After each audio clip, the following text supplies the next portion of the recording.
know what, I like to every once in a while, like just not every month when I have my meetings with a lot with my stores, but maybe once every couple of months, I like to review the maps that I have set up and review the settings that I have set up for my ads accounts. And I'll tell you why. And this is something you should do too. So I like to review the maps and I like to review the settings for a couple of reasons. So I like to review the maps because sometimes the needs change, and we have at my company at Pure Cars, we have so much data on where the opportunities are for sales. Like, and everybody has this, but the way that my company organizes it and the tech that we have coming, it's freaking, it's awesome. It makes it not a guessing game anymore. So I can look at all the zip codes around your store. Like if you feel at your store that, hey, I feel like we should be selling more Ram 1500s in this zip code that's 10 miles away from us. We can actually look in that zip code and get, a year's worth of data in that zip code or more and see if there are actually Ram 1500s being sold into that zip code, like, and how many that you're selling versus how many that are being sold in the zip code by everybody else. Now I take that data, that information, and I go, okay, so we have a Ram 1500 campaign. Why don't we, because we've already got that area covered, why don't we do an increased bid adjustment for that particular zip code? Because we see that there were 89 Ram 1500 sold into that zip code over the last 3 months, and we only sold about 9 of them. So there's 80 opportunities that people were buying trucks into that zip code over the last 3 months. So let's go ahead and increase the bid adjustment there. And what that means is I'm actually going to bid just a little bit more for that particular market on that particular campaign. You can also make sure, because I know every OEM, if you have an OEM driven store, everybody OEM has your area of responsibility, your primary market area, whatever you want to call it. But you have some flexibility within that market. If there's more of a demand north of you than there is south of you, well, then let's put some increased bid adjustments on 1 or 2 campaigns north of you, and let's see if we can test that theory. You don't need to do this on every single campaign. And in fact, I would recommend to not do that on every single campaign, because you have to test that theory, right? So you take a model campaign or 2 and you make that adjustment on it, that increased bid adjustment. So you increase it like 50% more for a click in that particular zip code. And then test that theory. Go back and look at it after you have 30 days worth of data and see what, not only did that get you more clicks, but did that get you more conversions? Because that's the second part of the equation. Like, search doesn't fix every single sales problem. That's the other thing I'm seeing a lot lately too. And I'll discuss my settings, continue my settings discussion, but just as my little tangent, like I like to do, you can't PPC your way out of a bad inventory mix. You can't PPC your way out of a bad process or lazy sales managers. Or you just can't use paid marketing as your way out of that. If you have a bad inventory mix, if you have a low inventory mix, like if you want to compare your store to John's, a BMW store down the street, but John has triple the inventory you do, that's just not going to be a comparison. You don't have that level of inventory. And unless you're going to pay that level of marketing, which is probably about also 3 times what you're paying, you're really not comparing apples to apples. And that's not a fair assumption to put on your marketing company. So back to my settings question.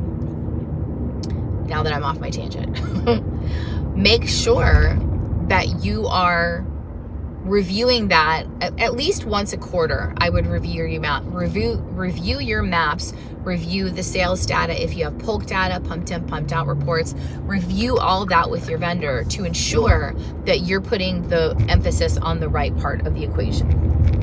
Number 2, check to make sure that your IP address exclusion for your ads account is at the account level and not at the campaign level. Let me tell you why. So if you do an IP address exclusion at the campaign level, that means anytime you add a new campaign, you will not be excluding your IP address in your store, unless you're doing that individually for every single campaign, which is tedious. You might as well do it at the account level. So I strongly encourage you to do the IP address exclusion at the account level, so you don't have to remember. And this happened to me, that's why I'm mentioning it. I had an account where we had been seeing some ads in the store, and I'm like, that's impossible. I thought we did, and the search PM had not done the IP address exclusion at the account level. They did it at the campaign level. And I didn't know that had I not gone and checked it. So check your settings every now and again. Another settings that I would check would be for residents or in location regularly. And I would do that for most of the model campaigns. Your service campaigns, you want people who are passing through too. Someone who might be passing through who has a blowout or, has a brake problem or, needs a new battery or something like that. You want to swing at those too. So I don't know that I would do it for the service campaigns, the fixed stop stuff, but I would definitely do it for the model campaigns. So residents, serving up, and your ads person should know how to do this. So I want my ads serving up to people who are residents or regular in my location. So when you're reviewing all these things, and again, I would review it quarterly because Google does updates, and every time they do an update, it seems like it's almost like a fuse box, right? So every time they do an update, it seems like one of them, something else you put into place that you wanted to put in place gets triggered off.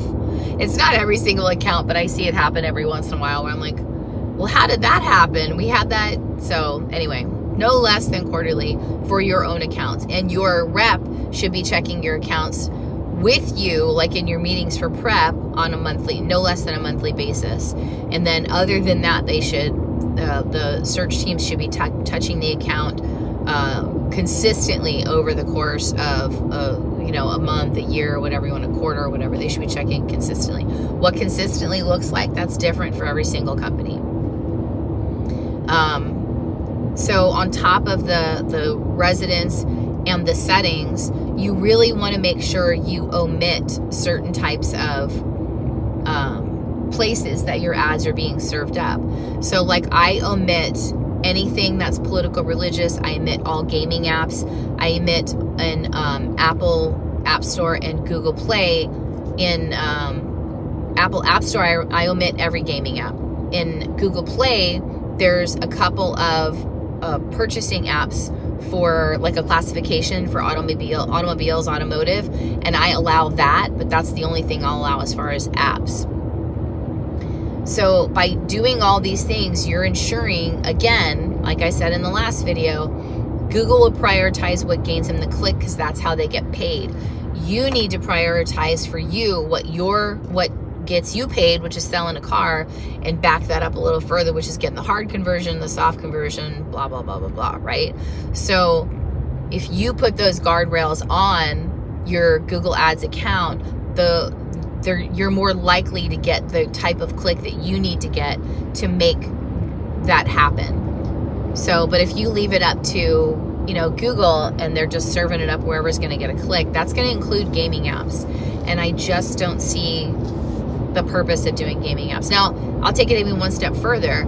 I have some clients that want to eliminate on their AOTT services certain certain channels or what do you call it? Certain companies from their ads being served on their AOTT or Google Video or whatever, and that's fine too. You can do that too. That's also something you can add in there.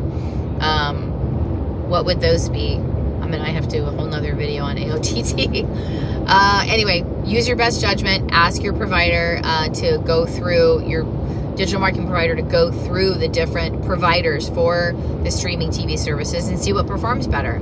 So, and eliminate the ones that aren't performing. That's all I got for this week. Happy selling.